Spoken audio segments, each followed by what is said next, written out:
Hey guys, welcome back to another video. Today we'll be ranking all of the devices that can run iOS 6, of course. So, a lot of these devices are either not downgradable to 6, or if they are, they're dual bootable, which I mean is not that bad, but I mean it's kind of harder and more risky.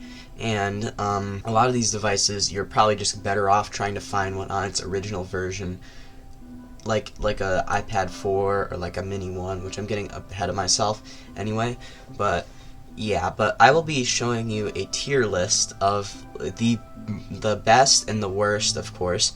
So let's not waste any time and let's get straight into this. Okay, so here is my tier list. Okay, you see the iPod 4 here already. So I'm just gonna this is like the absolute worst one, and I'll get into that right now why this is the worst one. So the reasoning I'm putting this at the bottom and giving its own tier is because the iPod 4 is unrepairable. It might perform slightly better than a 3GS, and it also might have a Retina display, but God, it's so hard to repair. Like, Hugh Jeffries, the dude that, like, the actual, like, phone repair guy that most people already know, is like a complete professional. He knows how to repair anything. He can't repair an iPod 4 properly. I heard he had like I actually watched that video. He had a video on the iPod 4 where he was pretty much unrepairable, and some parts wouldn't even work no matter how hard he tried. Like power buttons, certain buttons wouldn't work, stuff like that. So mainly the whole reason why it's so unrepairable is because it has a ton of adhesive, it's very tiny, and the battery is soldered to the logic board. So if you even want to attempt to fix this, you're going to have soldering skills, know how to open it up properly, and you need tiny hands. So it's like, there's no reason to buy an iPod 4 unless, like, if that battery's swollen, you're cooked. There's no reason to buy one of these, or it eventually will in the future because iPod batteries are horrendous. So that is the reason I'm putting this at the bottom. And the next one we're going to be going over is the iPhone 3GS. It performs worse than an iPod 4, but it is way more repairable. But on iOS 6 it is very slow, and you can just downgrade it to iOS 3 or iOS 4.1 very easily. You can downgrade it to literally anything that you feel like. It doesn't have a Retina display either, so that's another downside to it.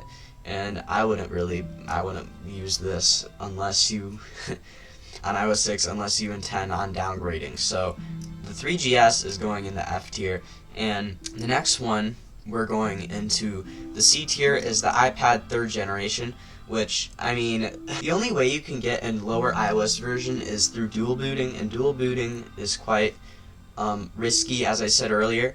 And if you're dual booting, you can go as low as iOS 5, so there's absolutely no reason why you would want iOS 6 other than it looks cool or something. I have no idea. So I would not get this to dual boot it to iOS 6. So unless you find one that runs iOS 6 is what I'm trying to say. The iPhone 4 is also in the same boat as like the 3GS, except it runs faster on iOS 6. So there is like no reason to run it on here, but it runs a lot better than the 3GS, and it's just the iPhone 4, which is a lot nicer. So yeah, and now let's get into the next tier, which is the B tier, and I'm going to be dumping a ton of devices in here. So starting off with the iPod 5, which, yeah, the iPod 5 is fair to be put in here. So the downsides of the iPod 5, the iPod 5 is that, of course, it's an iPod, so everything is soldered together to the logic board, like the battery. So if this thing breaks, you're screwed. But I mean, it's handleable, I guess, or viable, sort of, mainly because it's one of the faster ones that can run iOS 6. But the downside is you can only dual boot to this, and but it is quite fast if you get one on this. So yeah, iOS 6, unless you have like blobs for 7.0x or 7.1x. So that is the real downside here. The next one that has the same exact problem is the iPad 4th generation, as it is the absolute fastest iOS 6 device out of literally anything.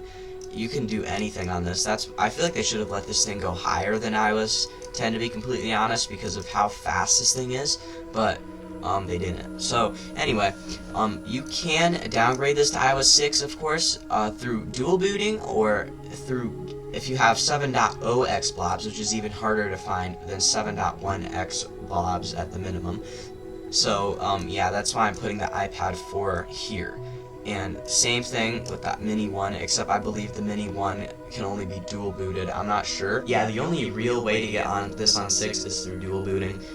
You can't, I think for all of these you can probably downgrade tethered if you want, like the iPad for pretty much every single one here, I think. But that is not very practical, downgrading tethered, especially with these things as older batteries. So the iPad mini one, it's basically an iPad 2 actually, but tinier, and you can only dual boot it to 6, and that is its first version, so it's not gonna be as fast if you find like a iPad 2nd gen on iOS 4. So anyway, let's go right into the S tier. The iPhone 4S on iOS 6 and the iPad 2 on iOS 6. These are the most practical because you can downgrade them straight to iOS 6. They're technically pretty repairable. The iPad 2, not so much. You'll need to use a lot of heat to get inside of them. I know this because I've had to repair a lot of these older iPad models before, mainly because of how they're all glued down. So that is like the real only downside with those. But besides that, these perform relatively the same. The iPad 2 does not have a Retina display, which, I mean, is tolerable because it has a pretty big screen anyway. So I think it's tolerable personally. But yeah, these are probably the most practical ones that you can downgrade to, basically, untethered, of course, to iOS 6.1.3.